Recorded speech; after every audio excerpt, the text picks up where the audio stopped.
Hi, I'm Marie and welcome back to my wildlife garden in March.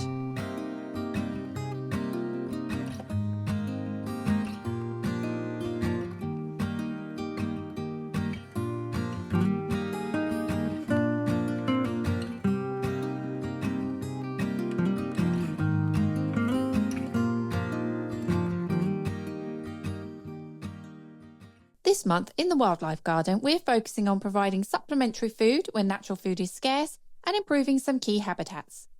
Before we get into looking around the garden, please do subscribe to my channel if you haven't already. It really helps us out. And if you have any questions about the garden, please put them in the comments. You're likely to see much more wildlife in your garden this month as winter comes to an end. We've had a few new bird species at the feeders in the front garden, including a group of cold tits. Apparently, March is a key time for cold tits as they transition from winter flocking to breeding behaviour, and they are more likely to be seen at garden feeders as they build energy for the breeding season. We've also had a few jays visiting the front garden. Over the years, we've seen them very occasionally on the public area of grass out the front of the house, but this is the first time that they've come to the feeders.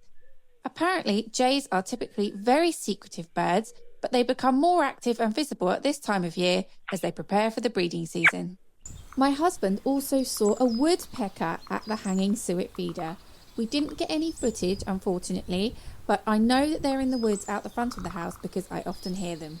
Apparently, March is the absolute best time to spot woodpeckers as they begin breeding, establishing territories and drumming on trees to attract mates. We of course have had our usual squirrel visitors. Squirrels are highly active in March, focusing on breeding and nesting for their first litter of the year. Pigeons continue to visit our front and back gardens, March being a very active time for them as breeding begins. Other birds that you're likely to see include blackbirds, robins, blue tits, long-tailed tits, and migrant birds such as the chiffchaff may return, often heard singing in the trees. When it comes to mammals, you may see hedgehogs as they emerge from hibernation, and badgers and foxes will be more active also. You may also see frogs, toads and newts as they head to ponds to spawn. I'm eagerly checking our pond for spawn as we had both frogs and toads in the garden last year, but I haven't seen anything yet.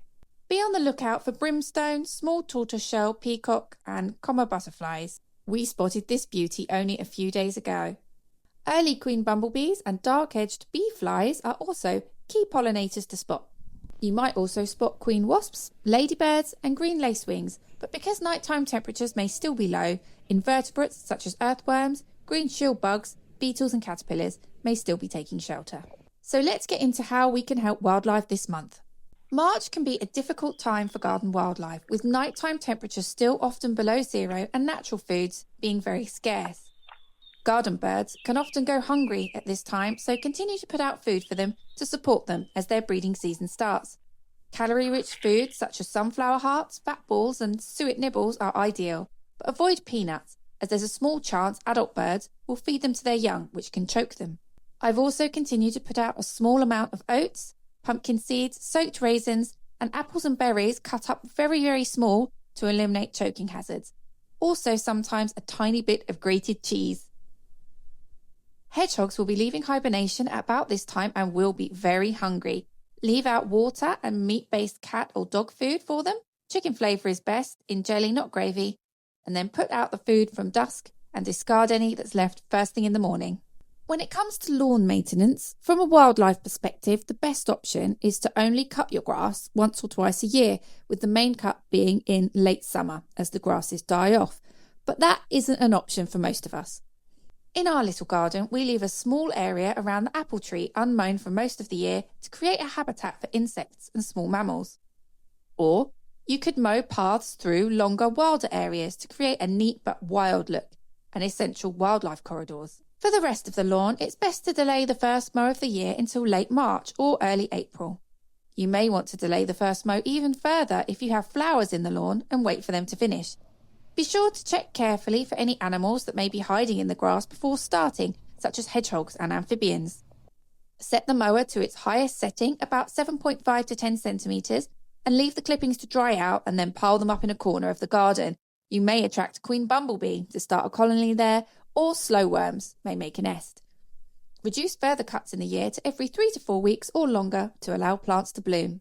Now is still a good time to install bird nest boxes if you'd like to, and it's also a great time to create or check hedgehog highways in your garden, making sure they have access through fences, etc. And it's also a great time to leave out log piles for shelter or even install a full hedgehog house. With regards to pond care, now is a critical time for amphibians. Check for spawn in your pond. If you don't have any yet, you can encourage amphibians by installing ramps in and out of the pond so they can get safely in and out. You can also add plants such as brooklime and water forget-me-not, which newts lay their eggs on, and submerge plants such as hornwort and curled pondweed, which will oxygenate the water and shelter tadpoles from predators. If your garden is looking a little bereft of flowers right now, it's a great time to visit your local garden centre to pick up some native spring flowering plants that are good for bees and other pollinators. These plants are usually clearly labelled. This is the last video in my Year in an English Wildlife Garden series. We've done the full year now, but I will of course continue to post other content about the garden as it grows. Thank you for watching, and please do subscribe if you'd like to see how our wildlife garden is getting on. See you next time.